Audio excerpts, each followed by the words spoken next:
কিন্তু যে সংগঠনটির কথা বলছেন তাদের অতীত ইতিহাস পর্যালোচনা করলে তারা এই ধরনের ষড়যন্ত্র, হুমকি ধামকি এইটা ছাড়া তো আশা করার কোনো কারণ নাই। এটা কি বলবো, আপনারা দেন বিশেষ করে 80-র দশকের সময় থেকে আমরা তখন ছাত্র আন্দোলন যখন শুরু করেছি বিভিন্ন বিশ্ববিদ্যালয়ে রক কাটা থেকে শুরু করে এই তো তাদের বিষয়টা ছিল। সুতরাং সেইটা আকাঙ্ক্ষা করার কোনো কারণ ছিল না। আমাদের সাথে রুহিন হোসেন প্রিন্স আছে, অনেক ধন্যবাদ, কৃতজ্ঞতা আপনি আমাদের সাথে যুক্ত হয়েছেন। যে প্রসঙ্গিতে আমরা কথা বলতে চাইছিলাম সেটা হচ্ছে এখনো পর্যন্ত আমরা ফলাফল জানি না, কখন পর্যন্ত হবে এই প্রেডিকশন আমাদের এই পর্যন্ত কেউ দিতে পারছে না।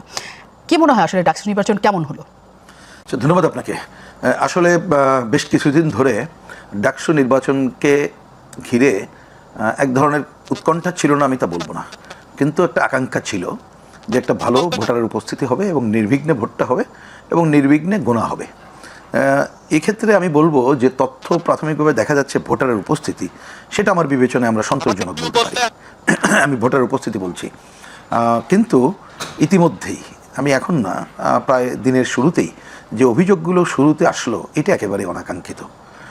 তার মধ্যে এটা সবাই ইতিমধ্যে জেনে গেছেন যে ব্যালট পাওয়ার পরে দেখা গেল বিশেষ দলের দুজনের কি বলে যে ক্রস চিহ্ন দেওয়া। এই জায়গায় আমি তো দেখলাম একজন ছাত্রীবোন, তিনি যে বললেন যে তার ভোট দেওয়া হয়ে গেছে, তিনি যখন চ্যালেঞ্জ করলেন তখন তাকে আবার ব্যালটও দেওয়া হলো। তার মানে এই যে ছোট্ট একটা দুটি ইন্ডিকেটর, এইটাই তো যে আরও কত বড় বড় অনিয়ম এখানে সংগঠিত হয়েছে সেটি একটা বড় প্রশ্নবিদ্ধক জায়গায় চলে আসলো। এবং ইতিমধ্যে দেখলাম যে আমাদের ছাত্র সংগঠন সহ তাদের যে প্যানেল ছিল, আমি ছাত্র দলেরও দেখলাম, অন্যদেরকেও বিষয়টা দেখলাম, তারা যে অভিযোগ নিয়ে এসেছে এটা একেবারেই অনাকাঙ্ক্ষিত। এটাই হচ্ছে, আমি খুব মানে সফট ল্যাঙ্গুয়েজে বলছি। আপনার কি মনে হচ্ছে যে এই ধরনের অভিযোগ আসার কথা না? আসলে আমার বিবেচনায় একেবারেই ছিল না এই কারণে তার দুইটা কথা বলি।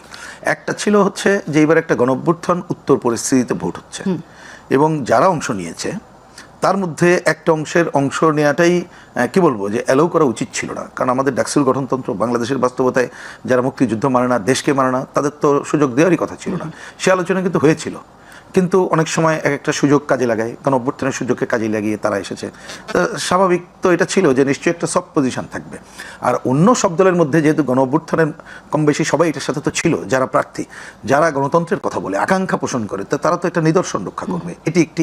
আরেকটা হচ্ছে এখন তো এই ধরনের দলীয় কোনো প্রভাব থাকার কথা না, সুতরাং প্রশাসন এবং অন্যরা দৃঢ়তার সাথে তারা এই ভূমিকাটা পালন করবে। কিন্তু দেখেন যে অভিযোগটা বিভিন্ন সময় আসছিল যে এই যে স্বাধীনতা বিরোধী শক্তি তারা নানাভাবে আটঘাট বেঁধে নেমেছে এবং আমাদের ঢাকা বিশ্ববিদ্যালয়ের মাননীয় উপাচার্য, ওনার সম্পর্কে কিন্তু একেবারে সেই প্রথম দিন থেকে অভিযোগ আছে যে উনি বিশেষ দলের প্রতি উনি মোহগ্রস্ত এবং তিনি যখন চট্টগ্রাম বিশ্ববিদ্যালয়ের ছাত্র ছিলেন সেই সময় কথাবার্তাগুলো আসে। কিন্তু এইটা একটা সুযোগও ছিল এই যে এই দলগুলোর সামনে যে তারা এই যে প্রশ্নগুলো এসেছে এই প্রশ্ন একেবারেই থাকবে না, তেমন একটা ভালো জায়গায় কাজটা করবে। কিন্তু আমরা দেখলাম যে দায়িত্বপ্রাপ্ত একজনকে তো ওনারাই প্রত্যাহার করলেন। তার মানে দিনের শুরুতেই যে সংকটগুলো চলতে থাকলো একেবারে শেষ মুহূর্তে তার অবসানটা কিন্তু ঘটছে না এখনো পর্যন্ত, যেটা আমাদের কাছেই একেবারে অনাকাঙ্ক্ষিত। এটা কেন মনে হচ্ছে যে মানে শিবির সমর্থিত যে প্যানেল, ছাত্র শিবির সমর্থিত যে প্যানেল, সেই প্যানেলটা শুধুমাত্র কোনো রকমের ভোট জালিয়াতি বা কোনো রকমের ষড়যন্ত্র করে বা কোনো একটা বানোয়াট কিছু করেই কেন জিতে যাইবে? কারণ ডাকসু ইলেকশনে আমরা এই পর্যন্ত যা কিছু দেখেছি তারা অন্যতম দাবিদার হিসাবেই আমরা দেখতে পাচ্ছিলাম, কারণ তাদের যে প্রচারণার অংশ এবং তাদের যে অবস্থান ঢাকা বিশ্ববিদ্যালয় অন্তত সেটা অনেক বেশি প্রবল ছিল, প্রকট ছিল অনেক প্রার্থীদের চেয়ে। তাহলে কেন তাদের আসলে স্বাভাবিক নির্বাচনের মাধ্যমে তাদের জয়ী হওয়ার সম্ভাবনা কেন আপনি দেখেন নাই? না, আমি প্রথম 2-3টা পয়েন্ট বলি। প্রথমত, যেহেতু অংশ নিয়েছে ছাত্ররা, যদি ভোট দিয়ে কাউকে নির্বাচিত করে এটাকে তো আমরা নাকচ করবো না, কারণ আমরা গণতন্ত্রের পক্ষে যারা, আমাদের অপছন্দ হলেও শেষ মুহূর্তে ছাত্ররা যেটা রায় দেবে সেটাকে গ্রহণ করে নিয়েই আগানো উচিত। একবার ভুল করতে পারে, আবার তাদেরকে উইনওভার করতে হবে, অন্য জিনিস। কিন্তু যে সংগঠনটির কথা বলছেন তাদের অতীত ইতিহাস পর্যালোচনা করলে তারা এই ধরনের ষড়যন্ত্র, হুমকি ধামকি এইটা ছাড়া তো আশা করার কোনো কারণ নাই। এটা কি বলবো, আপনারা দেখেন বিশেষ করে 80-র দশকের সময় থেকে আমরা তখন ছাত্র আন্দোলন যখন শুরু করেছি বিভিন্ন বিশ্ববিদ্যালয়ে রক কাটা থেকে শুরু করে এই তো তাদের বিষয়টা ছিল। সুতরাং সেইটা আকাঙ্ক্ষা করার কোনো কারণ ছিল না। বরঞ্চ আপনি যেটা বললেন আমার কাছে কিন্তু সেরকম মনে হয়নি। প্রচার প্রপাগান্ডা যাই হোক না কারণ এখন মিডিয়া একটা ভিন্ন কারণে করেছে, আমি সেই আলোচনায় গেলাম না।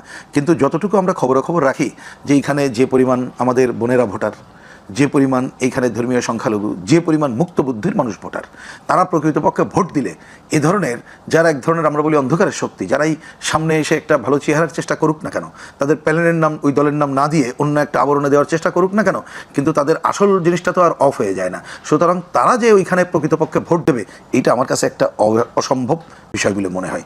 বরঞ্চ আপনি খেয়াল করবেন এই গণঅভ্যুত্থানের পরে এই শক্তি, একে অপশক্তি বলা উচিত, তারা কিন্তু বিভিন্ন জায়গায় আধিপত্য বিস্তার মানে আপনি সে বিভিন্ন প্রশাসনিক জায়গা থেকে শুরু করে বিশ্ববিদ্যালয় এই জায়গাগুলোতে করেছে। আমাকে একদিন একজন কি বলবো যে এই যে রিপন ভাই থাকলে ভালো হতো, যে ওই দলই বলছিল যে ভাই প্রিন্স ভাই একটু খোঁজ নিয়ে দেখেন সারা বাংলাদেশের বিশ্ববিদ্যালয়গুলোতে আমাদের সমর্থক একজন উপাচার্য ছাড়া কেউ নাই, এই ঢাকার মধ্যেই, আমি আর নামটা নাই বললাম, এইরকমই। কিন্তু তারা যে কোনোভাবে হোক, কারণ আমরা অলওয়েজ এইটাকে দল নিরপেক্ষ পজিশন থেকে রাখি, কিন্তু বিগত কর্তৃত্ববাদী স্বৈরাচারী সরকার জিনিসটাকে এমন করে গিয়েছিল এই বিগত এক দশক জুড়ে এরকম কোনো পরিবেশ কিন্তু ছিল না। এইখানে আপনি কিন্তু যেটা সেই সুযোগটা তারা এখানে নিয়েছে এবং বিশ্ববিদ্যালয়ের উপাচার্য সহ হয়তো এরকম একটা বড় একটা বিষয় তারা মনে করেছে যে কোনোভাবে যদি আমরা এই শক্তিকে জেতাতে পারি তাহলে আমাদের এই প্রভাব প্রতিপত্তি কাজে লাগবে। এবং তারা যেভাবে জাতীয় নির্বাচনে তারা ভূমিকা রাখতে চায়, কিন্তু জাতীয় নির্বাচনে কয় % ভোট আছে কে না জানে, কিন্তু তারা মনে করেছে এইটাই যদি কিছু একটা করে দেখাতে পারি ওইখানে একটা বিরাট ভূমিকা রাখতে পারবো। কিন্তু আমি পরিষ্কার করে এই কথাটা বলে যাই, হয়তো এই পর্বে আপনি জিজ্ঞেস করেনি বলেই আমি ক্ষান্ত হই, এই ডাকসু নির্বাচনে যাই ঘটুক না কেন এটা মনে করার কোনো কারণ নেই। হ্যাঁ, সব নির্বাচনে তো একটা প্রভাব থাকে, কিন্তু এটা ব্যাপক প্রভাব পড়বে বা কেউ কেউ বলতে চায় টার্নিং পয়েন্ট